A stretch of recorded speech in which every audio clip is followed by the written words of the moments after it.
Jean-Marie Hulot est un homme extraordinaire parce que, alors c'est d'abord un mathématicien fondamentaliste, il a fait des études de mathématiques, et voilà, c'est un scientifique mathématicien.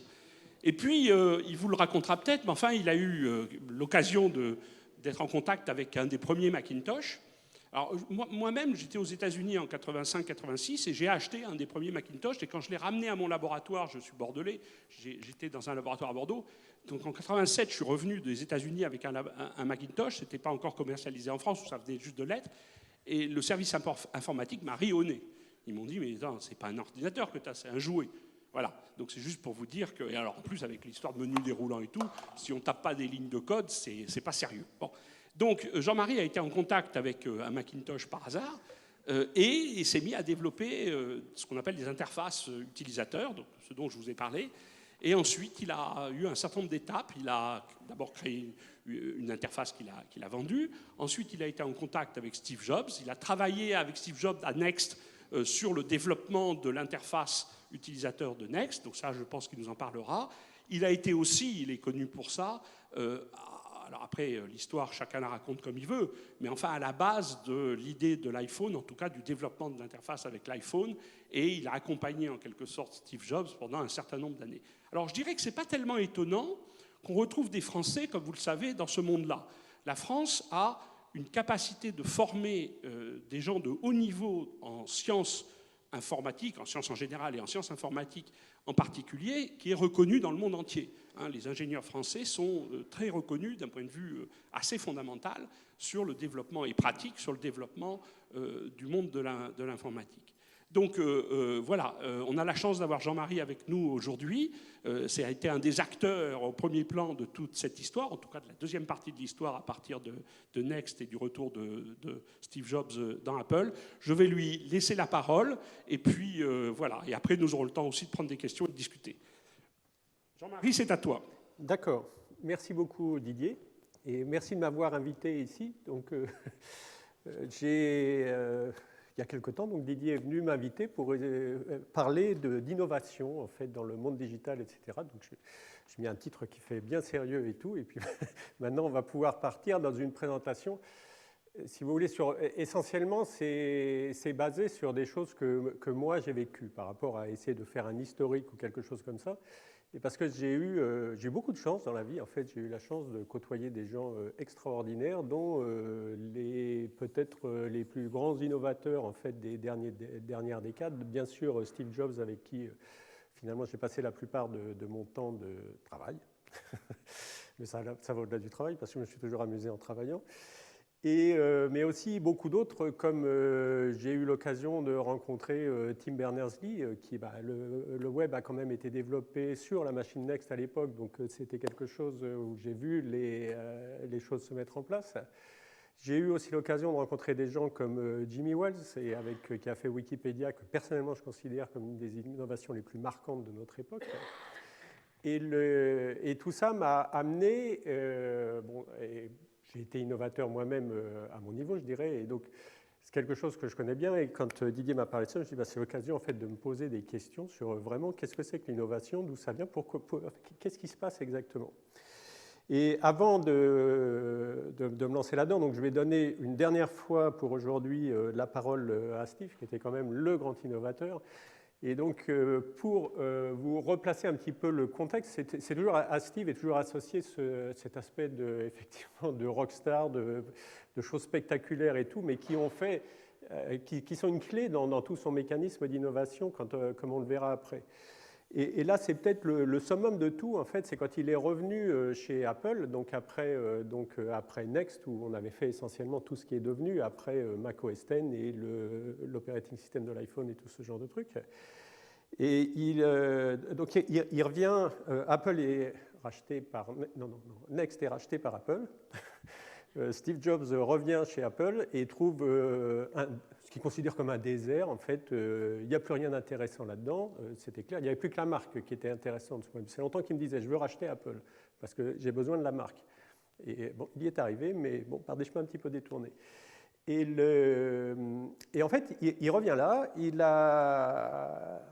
il n'y a rien, mais simplement, il faut faire quelque chose. Et il sait qu'il n'y aura rien pendant plusieurs années. Parce que passer de l'Apple, je ne sais pas combien, enfin des operating systems anciens au nouveau, enfin, arriver à mettre ce qu'il y avait chez Next là-dedans, ça va prendre du temps, il va falloir faire une nouvelle machine, il va falloir faire plein de trucs.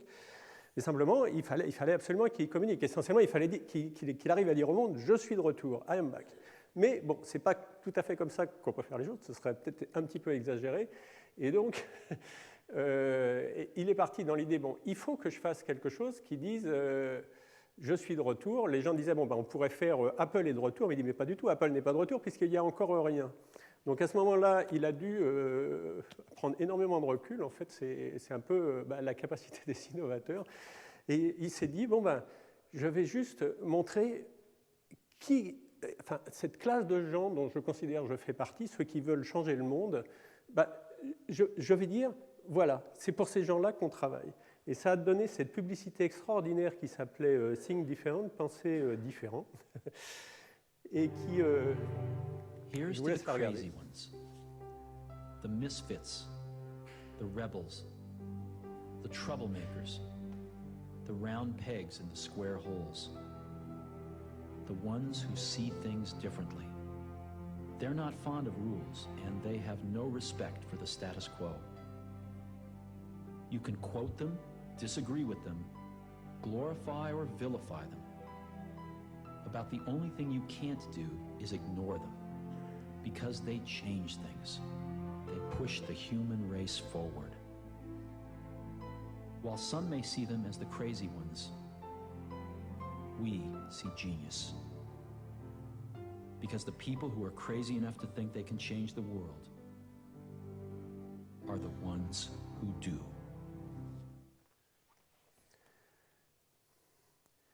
Et donc la traduction approximative ici de ce qui a été dit. Mais ce qui est extraordinaire, ça va encore plus loin que 1984, parce que là, non seulement il n'y a pas de produit dans la publicité, mais il n'y a même pas de produit chez Apple. Il n'y a rien à vendre. Donc c'est juste de la publicité de marque et de dire, voilà qui on est, en gros, faites-moi confiance, c'est là où on va et je sais que je vais y arriver. Je fais partie de ces gens-là. Et c'était quelque chose, ça, qui a été extraordinaire, parce que la publicité de 1984 qui est restée dans les annales, celle-là n'a été montrée que 2 fois à la télévision. Hein. Elle n'est jamais sortie autrement. Celle-là a été dispatchée dans le monde entier. Ça a été le plus grand succès publicitaire jamais vu, et avec rien à vendre par derrière. Ça, c'est quand même assez fort. Là, il faut dire, et ça a instantanément restauré l'image en fait, d'Apple aux yeux du grand public. Apple, il est de retour. Il est de retour. Apple est de retour. On va voir ce qui va venir. Donc, comme je disais, il fallait parler d'innovation. Donc, je me suis dit, je vais aller voir dans Wikipédia. Moi, je suis comme les enfants. Hein, je cherche innovation et puis le moteur de recherche m'emmène directement sur Wikipédia. Et essentiellement, l'article est très mal fait, d'ailleurs, mais c'est indiqué en haut, et ça, c'est Wikipédia disant, oh là là, il y a des choses qu'il faudrait refaire là-dedans, etc. Mais essentiellement, on peut en tirer quelque chose comme ça, qui dit, essentiellement, moi, ce que je retiens, c'est dans les innovations, innovation, il y a du neuf, il y a quelque chose de nouveau, mais c'est plus que nouveau, il y a une vraie rupture, en fait, qui arrive. Le premier terme, en fait, que je retiendrai, c'est, pour une innovation, il faut une rupture. La deuxième chose que je vois, c'est il faut un grand nombre d'individus. D'accord ? Si on n'arrive pas à atteindre le grand nombre d'individus avec ce qui peut être qu'une découverte ou une invention, finalement, il n'y aura pas d'innovation, parce que ça va se perdre dans les cartons, et résultat, ça ne marchera pas. Et donc, c'est un deuxième truc qu'il faut dans la recette. Et le truc assez intéressant à la fin, c'est ça arrive le plus souvent de façon inattendue ou inconsciente. Alors ça, c'est amusant, mais en un sens, c'est un petit peu normal, parce que quand vous faites quelque chose, quand on voit Steve, on se dit, lui, il sait que ça va créer une révolution. Enfin, il fait tout ce qu'il faut pour, mais la plupart du temps, vous ne le savez pas. La plupart des exemples d'innovation où ça touche un grand nombre d'individus, essentiellement, vous ne vous y attendez pas. Vous êtes pris par surprise. Et puis l'autre chose, c'est que la surprise... pour vous-même, quand vraiment vous voyez quelque chose qui est complètement nouveau, là c'est vraiment de la surprise, parce que de toute façon, et ça c'est un truc fondamental, le nouveau n'est pas fait à partir de l'ancien. D'accord ? Le nouveau, c'est vraiment complètement nouveau. Sans ça, il n'y aura pas de rupture.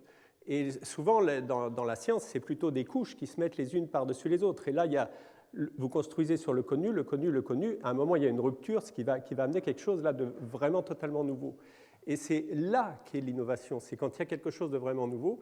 Et ça ne vient jamais du connu. Si vous restez dans le connu, votre cerveau, il continue à marcher toujours pareil, il continue à utiliser toujours les mêmes circuits. Et plus vous allez travailler, moins ça va marcher, moins vous trouverez du nouveau. Donc pour trouver du nouveau, d'abord, il ne faut pas vouloir trouver du nouveau. C'est comme si vous essayez de tomber amoureux. Ça ne marchera pas, ça ne marchera jamais. D'accord ? Ça vous tombe dessus, c'est ça.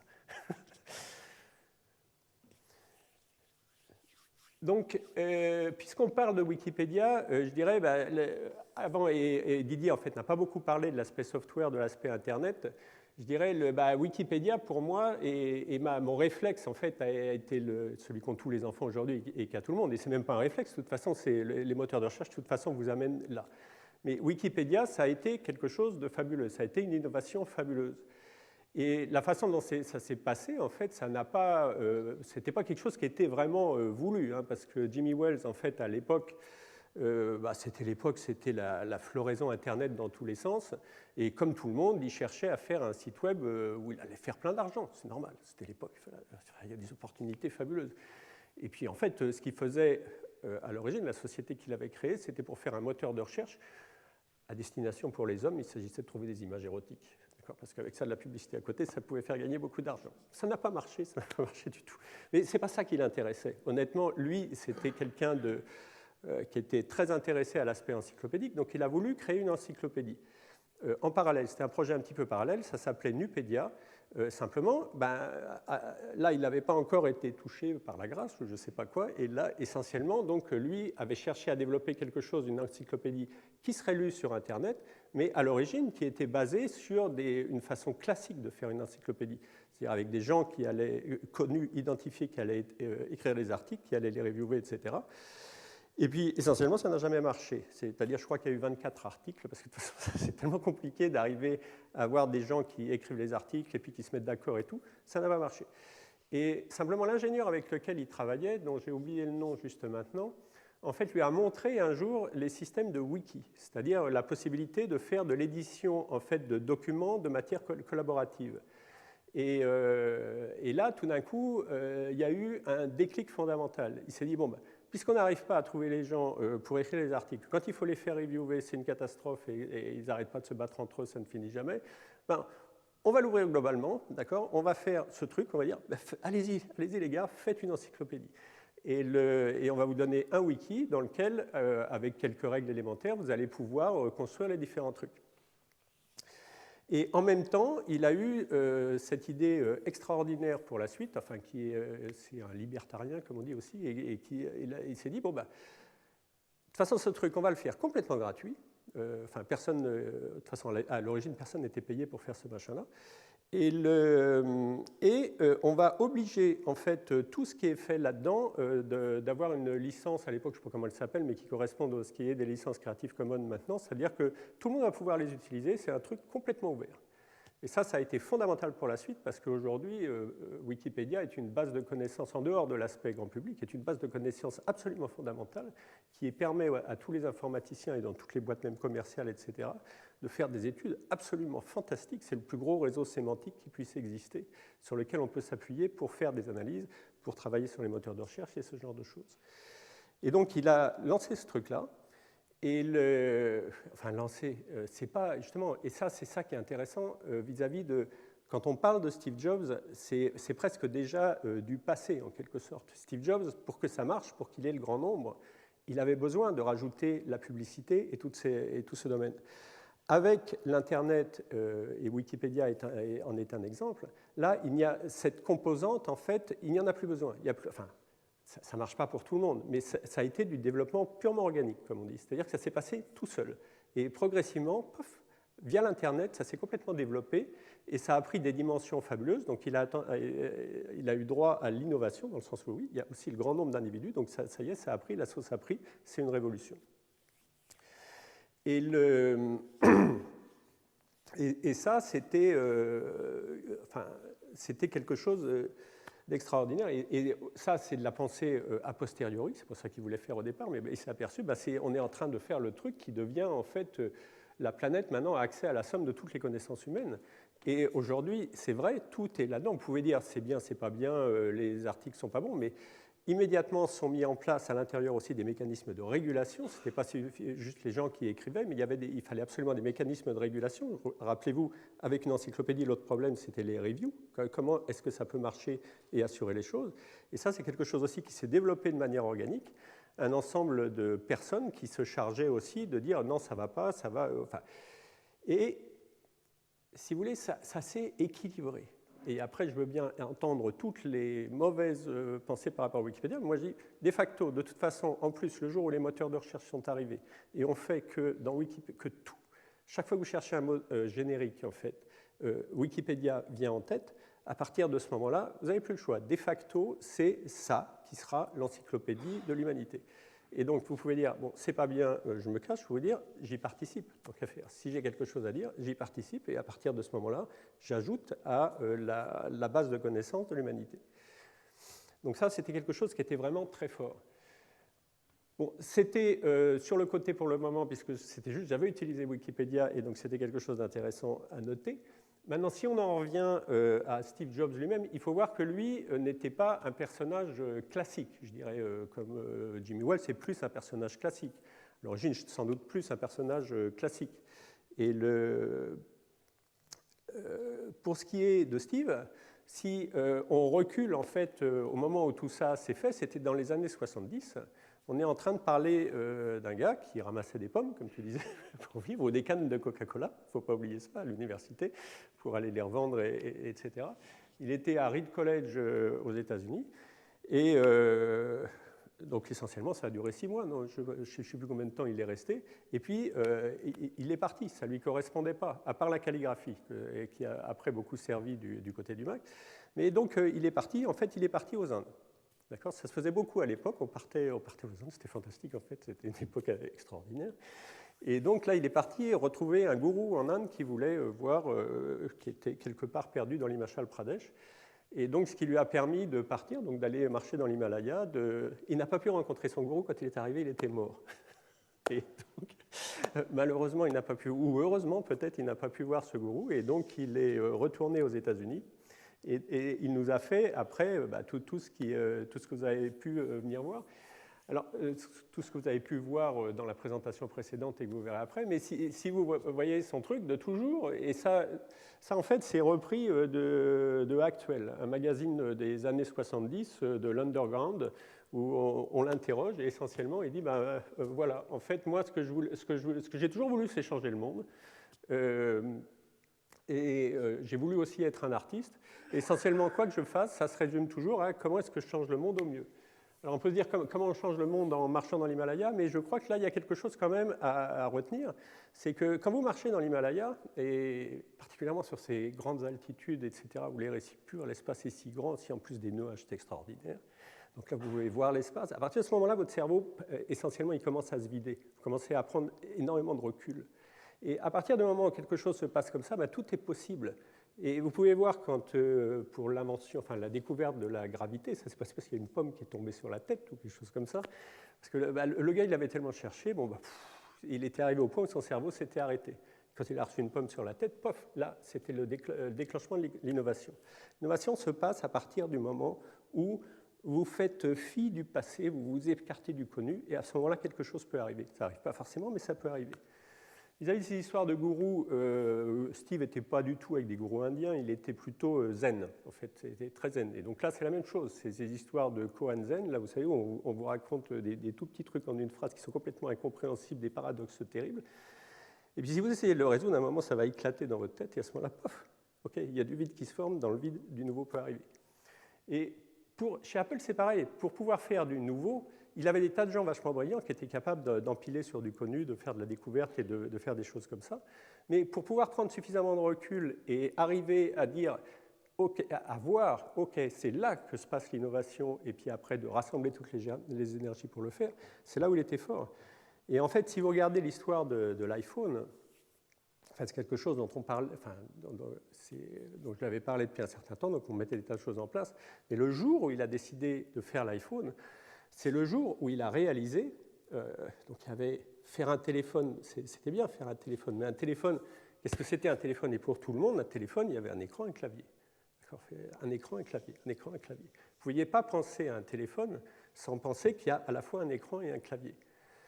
Et puis, c'est pas beau d'ailleurs, c'est pas beau de voir un clavier, et puis l'écran ne pouvait pas être assez grand. Et donc, il est resté en arrêt pendant pas mal de temps, je pense, pendant plusieurs années, avant de prendre une décision. Puis un jour, il est venu me voir et il m'a dit, tu sais le truc, c'est qu'on va enlever le clavier. D'accord? Et maintenant, on va le faire. Tu avais raison depuis le départ, donc on va faire ce téléphone. Il n'aura pas de clavier. Et il a dit ça, en fait, et il a commencé à le dire après à tout Apple, mais c'était un drame, c'était une catastrophe. C'est les gens, comme d'habitude, disaient, mais il est devenu complètement fou. Un téléphone sans clavier, mais ça ne marchera jamais, jamais, jamais, jamais. Et bien, vous voyez le résultat après. Ben, pour arriver à faire un truc comme ça, c'est-à-dire arriver à sortir de vos circuits mentaux qui vous imposent de voir un téléphone comme un outil avec un écran et un clavier, et à dire, OK, on passe, on enlève le clavier, et voilà ce que ça doit être. Pour ça, il faut prendre vachement de recul. Et c'est en ce sens-là qu'avoir ce type de culture, en fait, lui a permis sans doute de devenir cet innovateur à répétition, ce qui est rare. C'est très rare d'avoir des innovateurs à répétition. Souvent, les innovateurs vont trouver un truc, et puis après, ils vont construire leur nouvelle créole, leur nouveau circuit mentaux à partir de ce qu'ils ont inventé de nouveau, et puis ils vont rester figés, ils vont l'améliorer et tout, mais ils n'arriveront pas à inventer de nouveau, ce qui n'était pas son cas. Alors de mon côté, j'étais aussi dans les années 70 un peu dans les mêmes idées, c'était très coloré comme monde, ma voiture ressemblait un peu à ça. Un peu moins bien, les dessins étaient un peu moins beaux, mais enfin, vous voyez, on s'amusait bien. Bon, d'un autre côté, moi, je n'étais pas comme lui, j'étais quelqu'un de sérieux. Donc j'étais à l'université, j'étais à l'école normale supérieure de Saint-Cloud, je faisais des mathématiques et tout le bazar. Et essentiellement, je ne savais pas du tout ce que j'allais faire après. Et donc, est arrivée la fin de l'école normale et bon, il fallait que je fasse quelque chose. Je n'avais pas du tout envie de passer l'agrégation, en fait, ça ne m'amusait pas. Donc, et puis, j'étais passé à la fac pour inscrire ma copine qui, à ce moment-là, était partie en vacances ou je ne sais pas quoi. Donc, je l'inscrivais pour l'année suivante. Et puis, j'ai vu sur les affiches autour de moi le DEA d'informatique de Jean et Gérard. Et c'était Gérard essentiellement qui m'avait attiré parce que c'était justement des choses de preuves formelles, etc. Donc, les deux sont ici. Hein. Je les remercie. Et je me suis dit, oh bah tiens, je vais essayer ça. Je vais essayer ça. Je ne savais pas ce que c'était que l'informatique, mais pas du tout. Je n'avais pas idée de ce que c'était que l'informatique. Et donc, j'ai inscrit ma copine, je suis allé voir Jean dans son bureau. Je ne sais pas pourquoi, il m'a dit oui, alors que vraiment, je ne savais pas ce que j'allais faire. Très bien, donc je fais ce truc-là. Et en fait, bon, tout ça, c'était très intéressant. Tout ce qui se passait avec Gérard et Jean était fabuleux. Mais de temps en temps, on me disait, mais il faut faire des travaux pratiques, il faut faire de l'informatique, quoi. Il faut programmer et tout le bazar. Et on m'envoyait dans des salles avec enfin, je sais pas, je voyais même pas, il paraît qu'il y a des gros ordinateurs derrière, je ne savais pas trop ce que c'était. Des espèces de machines à cartes perforées. Je ne savais même pas utiliser un clavier, c'était terrible. Et donc, bon, j'ai trouvé quelqu'un d'autre pour le faire pour moi, parce que je me suis dit, attends, si c'est ça l'informatique... Ça ne va pas durer longtemps. Hein, et ça, c'était en 1977. Et ce qui est intéressant à savoir, c'est que Steve a le même âge que moi, à peu près. Et en 1977, le même gars, même âge, enfin pas le même gars, mais le même âge, en fait, lui, à Palo Alto, qu'est-ce qu'il sortait? Il sortait l'Apple II, tranquillement, pendant que moi, j'étais avec mes cartes perforées, en train de dire, mais qu'est-ce que c'est que ce délire? Et donc, alors bon, je ne vais pas revenir sur l'histoire puisque Didier l'a déjà fait, mais ça c'était l'innovation, mais c'est fabuleux ce machin. Je ne l'ai pas forcément senti tout de suite. Moi, j'ai été plutôt un chercheur, un mathématicien, mais d'un autre côté, je me dis, mais moi, j'étais avec mes cartes perforées. Et pendant que d'autres étaient en train de faire ce genre de choses. Donc là, je dis chapeau bas l'artiste. Alors ça, c'était de l'innovation et totalement majeure et qui a changé le monde pour longtemps après. Donc moi, de mon côté, bon, il fallait que je trouve une solution. Je n'allais pas continuer avec mes cartes perforées. Avec Gérard, très bien. Et simplement, alors là, c'est encore le monde de l'underground qui a joué. C'est, à l'époque, il y avait un nouveau centre de recherche qui s'était créé, l'IRCAM, pour faire de la musique, des recherches musicales qui étaient sous le centre Pompidou. Donc le jour, ils faisaient leur truc. Donc Pierre Boulez avait réussi à faire revenir en fait des États-Unis. Sa condition pour revenir des États-Unis de Stanford, c'était de ramener du matériel en fait qui correspondait à ce qu'il avait là-bas, et aussi des gens. Et donc résultat, là-bas, il y avait tout ce qu'il fallait. Il n'y avait pas de la micro-informatique encore, mais il y avait, c'était quoi, des PDP-10 ou des machins comme ça, qui nous permettaient en fait, enfin, de faire des choses plus marrantes, et que ce n'est pas des cartes perforées, vous deviez attendre plusieurs heures, quand ce n'est pas plusieurs jours, pour qu'on vous rende votre programme en disant « il y a un bug », ce qui était assez ridicule. Et donc, là, j'ai trouvé des gens absolument fabuleux. J'ai emmené Gérard, bien sûr. On se retrouvait, c'était la nuit, hein. Nous, on n'y allait que la nuit, parce que le jour, c'était pour les gens qui... Mais la nuit, il y avait toute une faune assez marrante là-dedans. Et donc, on a fait plein de trucs qui ont finalement, l'année d'après, m'ont emmené à San Francisco, où Gérard devait aller... je n'avais pas fini ma thèse, mais Gérard m'a dit, bah, écoute, tu n'as pas fini ta thèse, c'est pas grave, tu viens quand même avec moi, et puis on va faire ça ensemble. Donc là, on a découvert plein de choses. Enfin, c'était un monde fabuleux. Et en particulier, on est tombé donc, chez Xerox. Ils avaient donc, c'était la machine qui était l'ancêtre du Star, c'était l'Alto, en fait, à l'époque. Cette machine, en fait, donc c'était des gens qui étaient là pour travailler, qui avaient fait... cette nouvelle machine, c'était absolument fabuleux. Il y avait des fenêtres, il y avait des souris, il y avait plein de trucs. Et je vous dis, c'était complètement décalé, en fait. Et Steve a dû passer à peu près à la même époque, que je ne l'ai pas croisé à ce moment-là, a vu ça, on a fait ce qu'on a su après. Moi, essentiellement, ce que j'en retiens, c'était fabuleux. Il y avait toute cette interface utilisateur. Bon, je n'étais pas encore prêt à en faire quelque chose. De toute façon, je ne pouvais pas. J'allais rentrer en France et des choses comme ça. Mais il y avait un truc marrant quand même, c'est que tous ces gens, ils passaient leur temps à jouer. Et en fait, quand on allait là-bas, la principale invention de ce machin-là, c'était les jeux en réseau. Il y avait un jeu de labyrinthe en réseau où les gens étaient en train d'essayer de trouver les copains et d'aller leur taper dessus. Et donc, quand vous voyez le truc, ces gens-là, bon, innovateurs, inventeurs, je ne sais pas, mais ils avaient un peu déjà tout dans les mains. Simplement, bon, ça n'est pas passé dans le grand public. C'est pas eux qui l'ont fait passer dans le grand public. Mais honnêtement, tout était là, même les jeux vidéo qui aujourd'hui absorbent vos enfants toute la journée, toute la nuit et tout le bazar. Tout y était. Donc il a fallu, lui, en 84, et vous le voyez là encore en posture zen, c'est son style, dans sa maison vide, complètement vide, cette maison était complètement vide, donc il avait sorti le Macintosh sur lequel on est déjà venu, donc encore une fois une innovation majeure, l'innovation majeure ici étant... Alors, on peut dire, c'est d'avoir amené l'Alto qu'il avait vu dans les mains de tout le monde, mais comme on a vu, c'est en fait beaucoup plus que ça, mais c'est surtout, tout d'un coup, l'interface utilisateur, les fenêtres, la souris, tout ça, c'était devenu quelque chose que auquel tout le monde a pu accéder. Donc, je ne vais pas passer la vidéo 84. Et moi, qu'est-ce que je faisais en fait en 1984 ? En 1984, en fait, j'étais parti pour plusieurs mois dans l'océan Indien, parce que, comme je vous ai dit, si vous voulez être innovant, il faut parfois vous laver un peu l'esprit. Et donc, c'était un moyen, en fait, de récupérer... Enfin, c'était pas un moyen, ça s'est passé comme ça. Et ce qui fait qu'après, effectivement, j'ai trouvé des trucs. Ça a toujours été comme ça. Hein. C'est après avoir vidé l'esprit, on finit par trouver des trucs. Et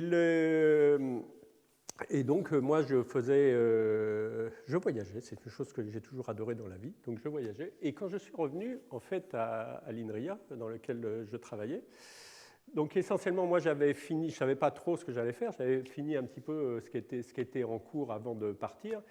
Et en fait, les collègues de l'INRIA et les amis de l'INRIA avaient reçu entre-temps 2 Macintosh à l'INRIA et n'avaient pas trop su quoi en faire. Bon, c'était un beau jouet, hein, mais d'un autre côté, en tant que chercheur, ce n'était pas une machine de chercheur, c'était un jouet. Et donc ils se sont dit, on va le mettre sur le bureau de Jean-Marie et ça va peut-être l'amuser. Et en fait, ça m'a beaucoup amusé. Ça m'a beaucoup amusé. J'ai trouvé ça absolument fantastique. Et donc, je me suis beaucoup amusé pendant, je ne sais pas, peut-être 6 mois. Donc, j'ai découvert un peu tout ce qu'il y avait à l'intérieur.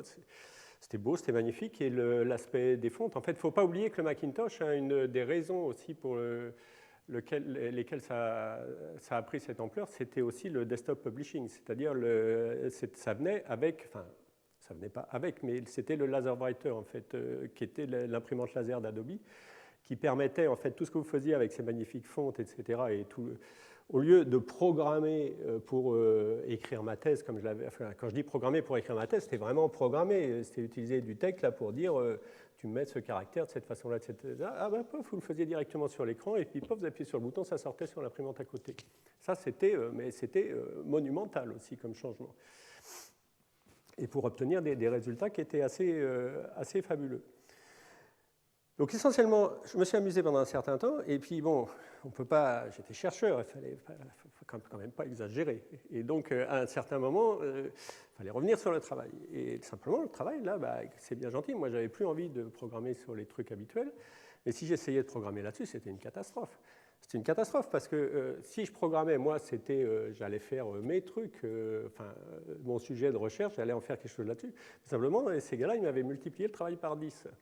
Parce que en m'obligeant à mettre une interface utilisateur, je ne pouvais pas faire autrement, puisque de toute façon, sinon ce ne serait pas beau et ça ne participerait pas du jeu. Pour mettre une interface utilisateur, il fallait travailler 10 fois plus. Il fallait écrire toute l'interface utilisateur avec du code et tout le bazar. Donc ça, c'était pas normal. Enfin, on n'allait pas me demander de faire tout ce travail. Donc essentiellement, ce que j'ai fait à ce moment-là, c'est de dire, de toute façon, ça n'est jamais qu'un travail de dessin, d'abord, de mettre en place toutes ces... Ça semble tout bête, hein, mais les innovations, généralement, ça semble tout bête après. C'est juste, on va dessiner les boutons, etc. On va leur mettre des systèmes de contraintes pour quand on déforme la fenêtre, ça reste à la bonne place, ça prenne la place qu'il faut. Et puis donc, tout ça, c'est que du dessin. Et après, il y avait un point fondamental quand même, qui était, maintenant, ce dessin, il faut pouvoir le lier au programme. C'est-à-dire le programme qui, lui, est mon travail personnel, ce que je cherche à faire, il va falloir pouvoir dire, quand j'appuie sur ce bouton, je déclenche telle fonction. Et donc là, il y avait tout mon background de l'époque sur les langages orientés objets, etc., qui m'a fait dire, ce qu'on va faire, c'est quand j'appuie sur tel bouton, j'envoie tel message à tel objet. Et la grosse différence entre tout ça, c'est que ça, c'était en fait dynamique, c'est-à-dire que dans l'interface utilisateur, quand on construit l'interface, on disait juste le nom de la fonction, le nom du message. D'accord ? Et après, c'était à l'interprétation que c'était fait. On pouvait changer le nom du message, ça changerait le truc. Il n'y avait pas à recompiler de programme, ou etc. Donc tout ça, c'est juste des petits trucs, mais des petits trucs qui finalement ont créé une espèce de révolution, parce que finalement maintenant, c'était revenu, enfin au moins dans le langage que j'utilisais sur le Macintosh, etc., c'était devenu un jeu. Faire l'interface utilisateur, c'était amusant, c'était facile. Et donc ça, l'air de rien, c'est ça qui a changé pour après la prolifération en fait, de pouvoir faire tout ça. C'était un socle, en fait, c'est un socle d'innovation qui a été mis en place.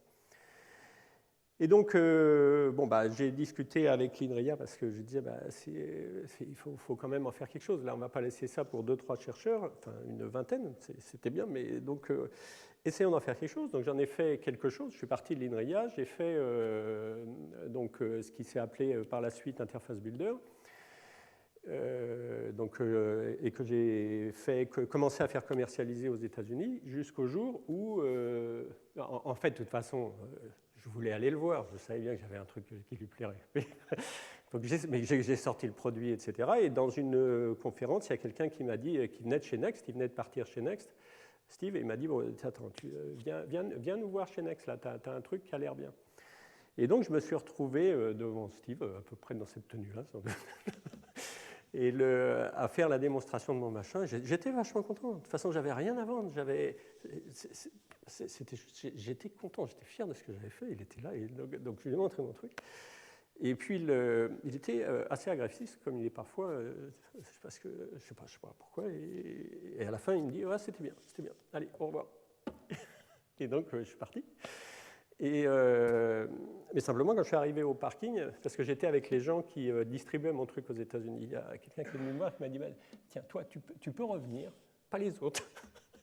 Et donc là, il y avait Steve qui m'attendait dans le canapé et qui me dit, mais quand est-ce que tu viens travailler avec nous ? Donc là, comme d'habitude, je lui ai dit, écoute, je ne peux pas, je suis fatigué, il faut que je prenne des vacances d'abord. C'est sûr, ça m'intéresserait, mais on verra. Je pense que là, il s'est dit, ce gars-là, il pense différent. Il m'a dit, OK, je te téléphonerai, dis-moi quand tu reviens, je te téléphonerai, enfin dans 15 jours. Je te téléphone dans 15 jours quand tu reviens, parce que le temps des vacances, c'est 15 jours. Je dis, mais non, Steve, c'est des vacances à l'européenne, donc je pars pour 3 mois, donc il m'appelle à telle date, etc. C'est ce qui s'est passé effectivement, donc on revenait du Laos, je crois, et donc, si vous voulez, en retour de l'avion de Bangkok, à 3h du matin, comme d'habitude, comme d'habitude que j'ai vu après, il n'a jamais compris le décalage horaire. Hi, ici Steve Jobs. Et donc le lendemain matin, il me dit, prends l'avion demain matin et viens à San Francisco. Ce que j'ai fait. Et puis, on a parlé, c'était bien, et puis c'était une aventure amusante. C'était embêtant parce que ma copine venait d'avoir un boulot à Paris, donc je me dis ça va être compliqué, mais donc si tu me garantis que je peux aller et venir comme je veux entre Paris et là, et que quel était l'autre truc qui m'importait?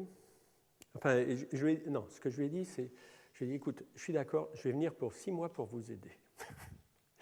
Et je suis resté 10 ans.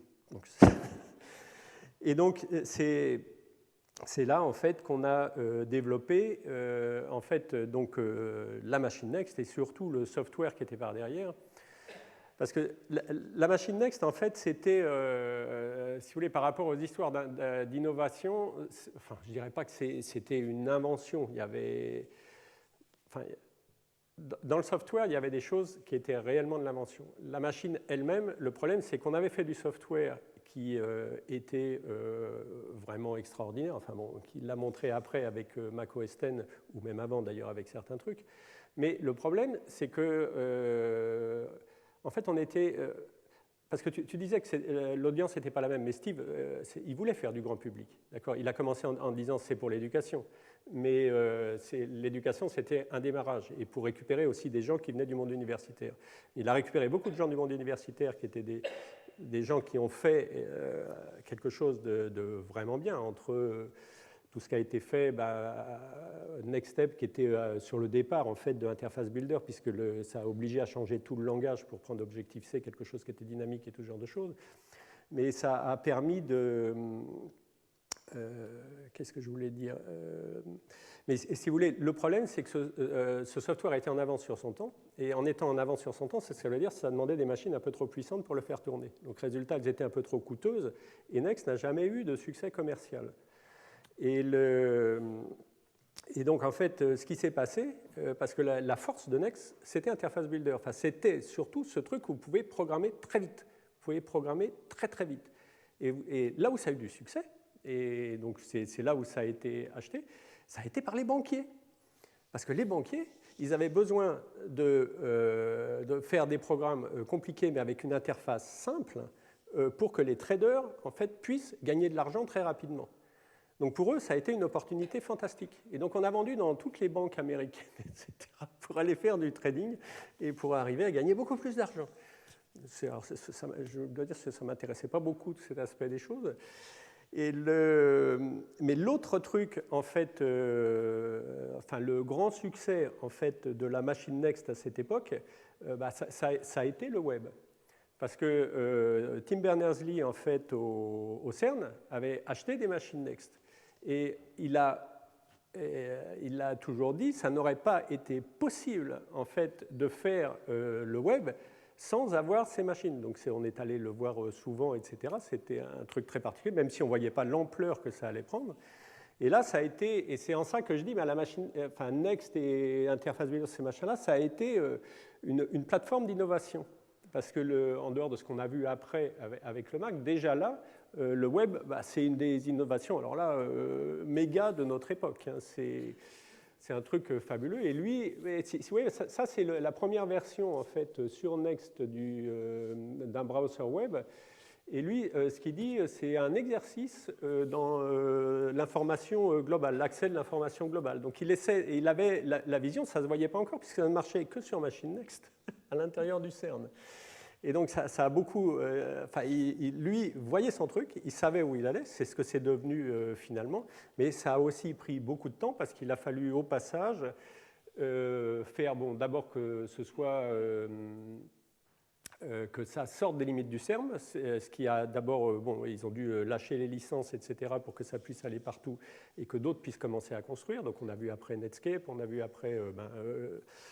Windows, etc., qui sont mis. Et puis progressivement, tout s'est mis en place et a commencé à aller très vite. Et puis ça a pris une ampleur fantastique avec les moteurs de recherche, encore une fois.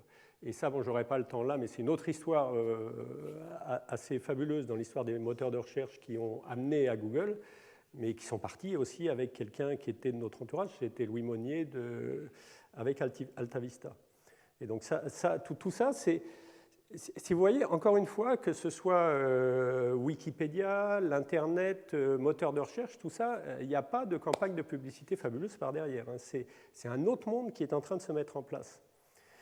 Donc après la sortie de l'iMac, et je dis iMac, Mac OS X parce que c'est vraiment à ce moment-là, c'est qu'en 98, en fait, quand l'iMac est sorti, même en fait, il est sorti d'abord avec Mac OS 9, et c'est en 2000 que Mac OS est venu avec, et c'est là que ça a pris cette ampleur formidable. Parce qu'encore une fois, c'est devenu... c'était tellement facile de programmer là-dessus. Et en plus, c'était du système solide. Ce n'était pas du Windows. Ah, mais je suis enregistré là. C'était du Unix. C'était quelque chose en plus que tout le monde avait envie d'utiliser. Donc moi, à cette époque-là, en fait, j'étais parti d'Apple. Parce que... pourquoi j'étais parti d'Apple? Non, j'étais parti de Next, en fait. J'étais parti de Next avant que ce soit racheté par Apple. Parce que ça ne m'intéressait pas trop de travailler pour les banquiers. Steve, il n'était pas plus vraiment là non plus à cette époque-là, il était plutôt chez Pixar. Donc ça me plaisait beaucoup d'aller voir les previews de tous les trucs de Pixar chez lui. Enfin, j'ai quand même vu 50 fois, parce qu'à chaque fois c'était « Oh, t'as vu, ça a changé, là il y a un petit nez au lieu d'avoir de ça. » Mais disons, je lui ai dit, bah, écoute, je vais partir, je n'ai plus rien à faire. Moi, j'étais aussi pour le grand public, pas pour les banquiers.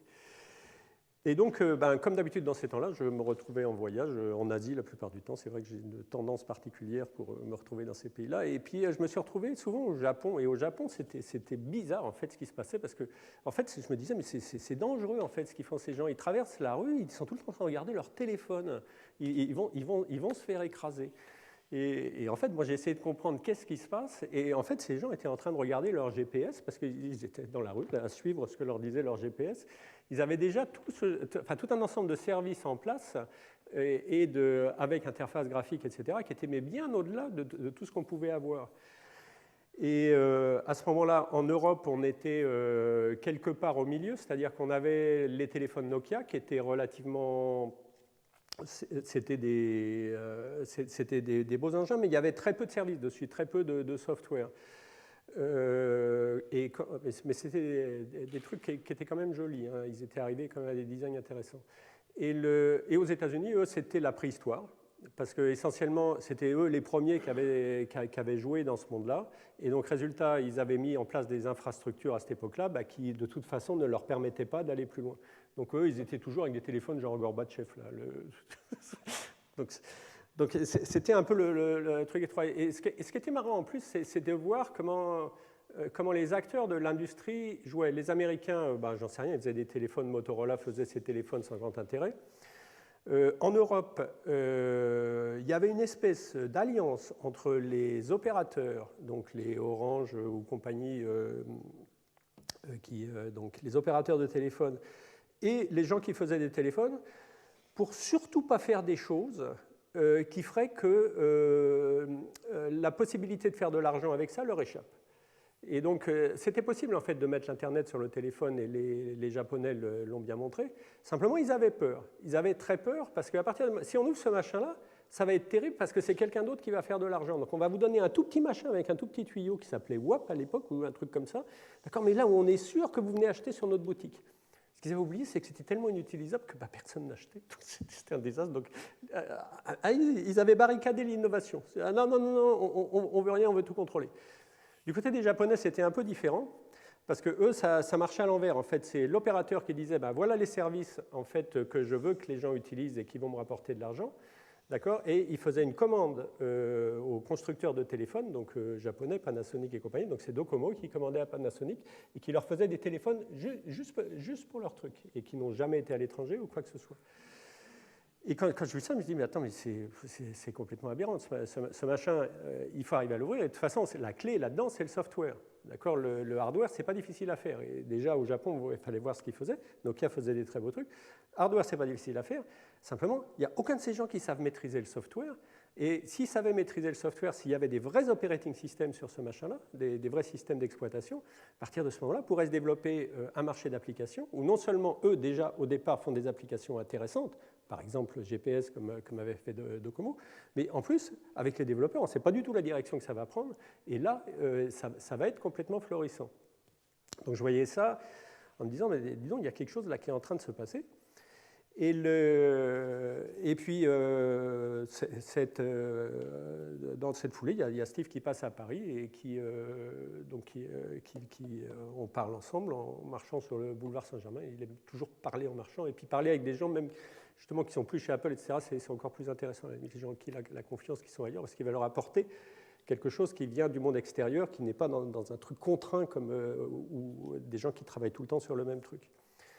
Et donc, je lui dis, il me demande qu'est-ce que tu vois venir d'intéressant. Je lui dis, tu n'auras pas le choix. Hein. C'est juste une question de temps. C'est quand est-ce que tu vas devoir faire un téléphone. Donc lui, il me dit, attends, un téléphone, mais pourquoi j'irais faire un téléphone. Donc lui, c'était un Américain. Donc si tu veux un téléphone, c'était un téléphone avec des touches, là, et le machin, de toute façon, ils avaient tous des touches. Et puis je lui explique un petit peu tout ce que j'explique.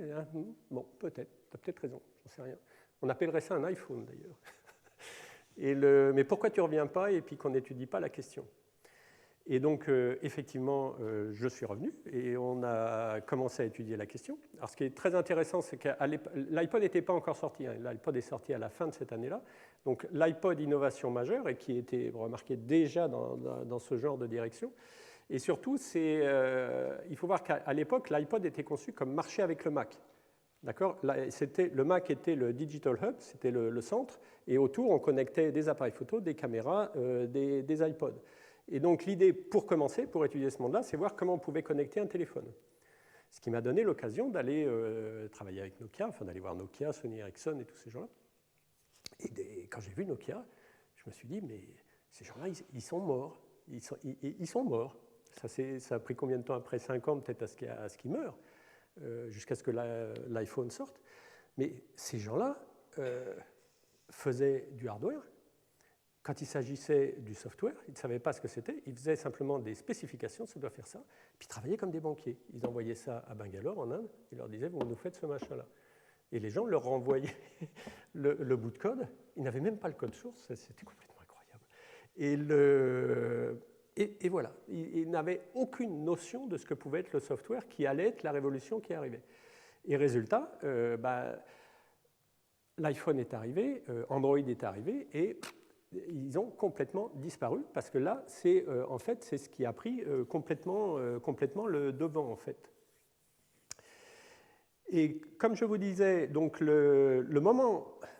c'est marrant parce qu'on s'imagine des tas de choses, qu'est-ce qui a été le déclic, etc. Mais ça a pris très longtemps à Steve, en fait, à se décider à faire un téléphone, presque autant qu'après le réaliser, hein, plus. Mais le déclic, ça a vraiment été cette histoire de clavier. C'est de regarder l'objet, de se dire, mais qu'est-ce que je peux en faire, etc. Lui, il voulait faire un téléphone, de toute façon. Il faut se rappeler qu'à l'époque, Steve ne voulait pas qu'on s'occupe du problème des apps. D'accord ? Il a dit non, on fera les apps, on ne va pas l'ouvrir, ce n'est pas le but pour le moment, d'abord on fait un téléphone. L'histoire des cartes et du GPS, il m'a toujours dit, mais Jean-Marie, tu délires complètement. D'accord ? Simplement, il l'a quand même reconnu après, il dit, il y a quand même quelqu'un qui m'avait dit, et puis effectivement, c'était la réalité. Et le truc qu'il a décidé, c'était, il n'y aura pas de clavier. Et ça, c'était dû aussi au fait qu'on avait dans les labos chez Apple la technologie touch, on l'avait depuis des années avec le multitouch, etc., toutes les patentes et tout le bazar, mais simplement, ils n'avaient jamais voulu que ce soit utilisé parce qu'ils n'en voyaient pas d'application qui serait une rupture.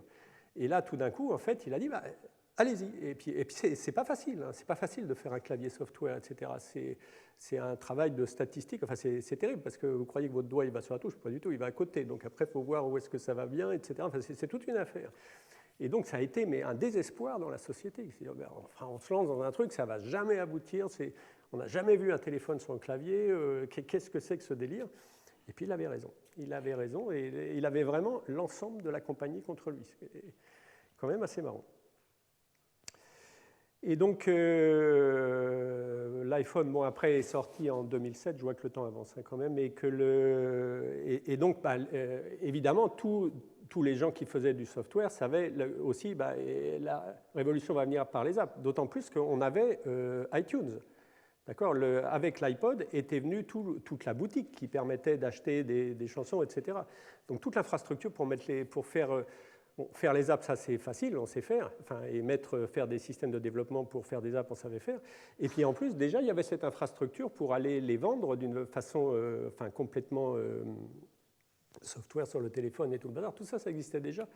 Et donc c'est pour ça que ça a pas mis un an avant que les apps apparaissent et qu'on voit la révolution que ça a été après, puisque finalement, c'est les apps qui font toute la différence. Donc ça, bon, je pourrais parler beaucoup plus longtemps sur l'iPhone, mais il faut que j'avance. Donc on va continuer. Et donc, voir un petit peu aussi, et maintenant, quelles sont les innovations qui arrivent? Et de mon point de vue, de toute façon, les innovations qui arrivent sont de plus en plus software, mais ont des implications qui sont de plus en plus fortes sur la société et qui...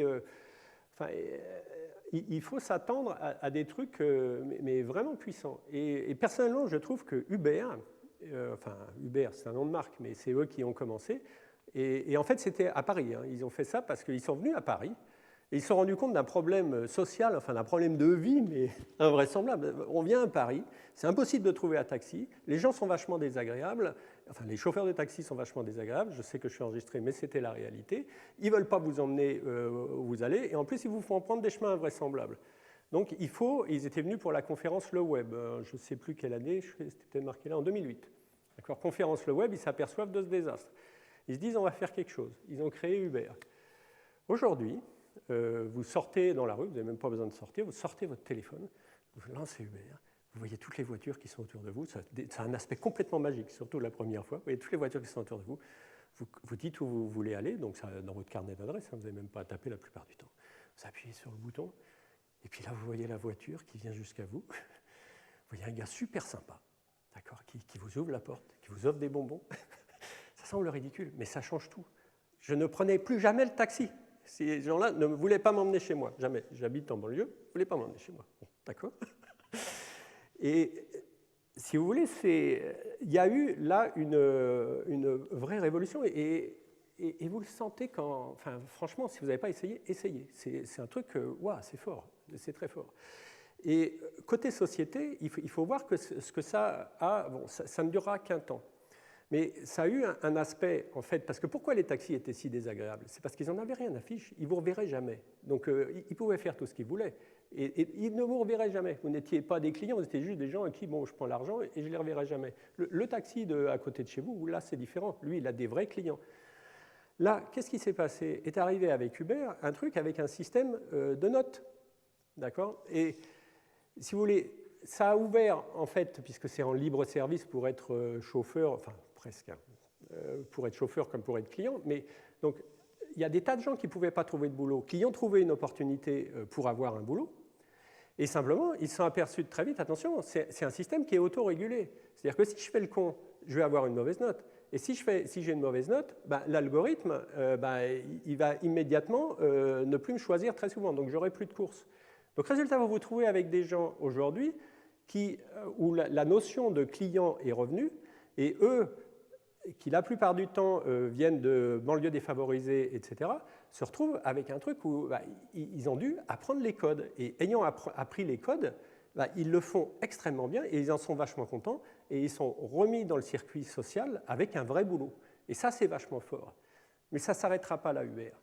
Parce que la suite, et malheureusement, en fait, pour cet aspect social, c'est que si vous voyez ce qui se passe aujourd'hui, c'est que Uber est un des plus actifs dans le problème des voitures autonomes. D'accord? Et un jour, les voitures n'auront plus besoin de conducteurs. Et ce n'est pas si loin que ça. D'accord? Ce sera des voitures électriques sans conducteur. Et Uber est un des premiers à essayer de faire ça, avec les Chinois d'ailleurs, qui aussi, pour leur équivalent d'Uber, sont les grands drivers derrière ce genre de choses. Alors qu'est-ce qui va se passer à ce moment-là? C'est du fait qu'il n'y aura plus besoin de chauffeurs, bon, ça c'est un gros problème social, mais les prix vont baisser d'une façon énorme. Et ce qui va se passer ce jour-là, enfin ça c'est une prédiction, ce jour-là, ce sera la fin de la voiture individuelle. Parce que pourquoi est-ce que j'aurai une voiture individuelle si quand je dis je veux la voiture, elle arrive, je monte dedans, elle me mène où je veux, et puis je la laisse après. Je n'ai pas à faire de maintenance, j'ai rien du tout. La maintenance est un problème terrible sur les voitures électriques qui arrivent, parce que, enfin, ce n'est pas un problème de maintenance, c'est des voitures qui sont assez sûres, mais c'est un problème de mode, ça va devenir comme les téléphones. Enfin, c'est plus que de mode, c'est même de la capacité des batteries qui s'améliore tous les ans de temps.